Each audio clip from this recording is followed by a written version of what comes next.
ఒకవేళ మీకు BRS party corporate ticket ఇస్తే మీరు కార్పొరేటర్ అయితే డివిజన్ని ఏ విధంగా అభివృద్ధి చేస్తారు? మీ ప్రణాళిక ఏంటి? అసలు ముందుగా ప్రజలకు అవసరపడే మౌలిక సదుపాయాలు, డ్రైనేజు, రోడ్స్, ఓకే, వాటర్ సమస్య, ఇవన్నీ కూడా ముందుగా ఎక్కడెక్కడ సమస్యలు ఉన్నాయి అవన్నీ తెలుసుకొని, పాత లైన్స్ వేసిన ఇంతకుముందు పైప్ లైన్లు దానివల్ల లీకేజీలు ఉన్నాయి కాబట్టి అవన్నీ కూడా ఒక ప్రణాళిక ప్రకారము నాకు కొంత ఐడియా ఉంది ఏ కాలనీ ఏ సమస్య ఉంది అనేది.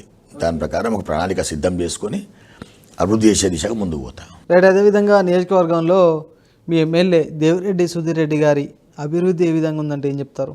నాకు తెలిసి ఆయన గతంలో చాలామంది ఎమ్మెల్యేలు పనిచేసిండు ఎల్బీనగర్లో. ఆయన 3 సార్లు గెలిచిండు.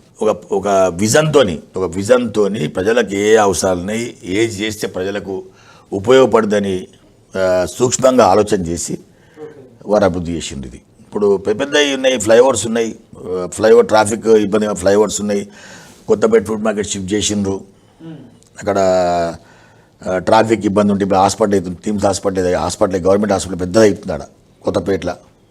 అట్లా మంచి మంచి కార్యక్రమాలు అభివృద్ధి చేసిండే. రైట్. అదేవిధంగా రాష్ట్ర వ్యాప్తంగా కాంగ్రెస్ ప్రభుత్వ పరిపాలన ఏ విధంగా ఉందంటే ఏం చెప్తారు? ఘోరంగా ఉంది, విఫలమైంది.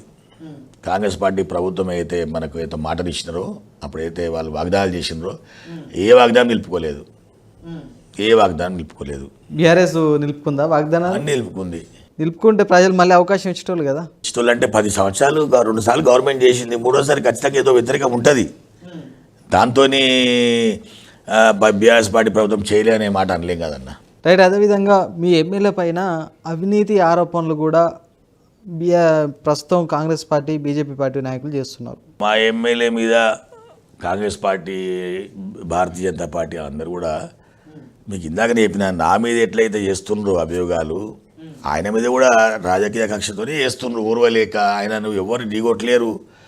తేవాలే, అవతల వ్యక్తి మీద మాట్లాడేటప్పుడు ఆధారంతో సహా రావాలి. ఎక్కడ కబ్జా చేసిండు, ఏడ వసూలు చేసిండు, ఎవరైనా పబ్లిక్ దగ్గర డబ్బులు తీసుకుండా, ఎక్కడ కూడా మా ప్రజలు ఎక్కడ కూడా మా మీద వీళ్ళు ఏదో మాట్లాడుతుంటారు, వీళ్ళు ఏదో ఉరవలేక మాట్లాడుతున్నారు ఎమ్మెల్యే మీద తప్ప ఏది ఇప్పటిదాకా ఇప్పుడు వాళ్ళ గవర్నమెంట్ ఉంది కదా, మళ్ళీ ప్రూవ్ చేయమని. ఇప్పుడు నిజం కూడా ఎమ్మెల్యే తప్పు చేస్తే ప్రూవ్ చేయమని. వాళ్ళ ప్రభుత్వమే, కాంగ్రెస్ పార్టీ ప్రభుత్వమే కదా, మళ్ళీ చేయమని. మీ డివిజన్ ప్రజలకు మీరు ఇచ్చే సందేశం ఏంటి అంటే ఏం చెప్తారు? మా డివిజన్ ప్రజలందరికీ కూడా నేను కార్పొరేట్ టికెట్ వచ్చి నేను గెలిస్తే అందరికీ నా వంతు సహాయ సహకారాలు అందిస్తా, ఎల్లవేళలా ప్రజల్లో ఉంటా, మా కాలనీ అభివృద్ధికి వారి అభివృద్ధికి ముందుంటా అని చెప్పి తెలియజేస్తాను.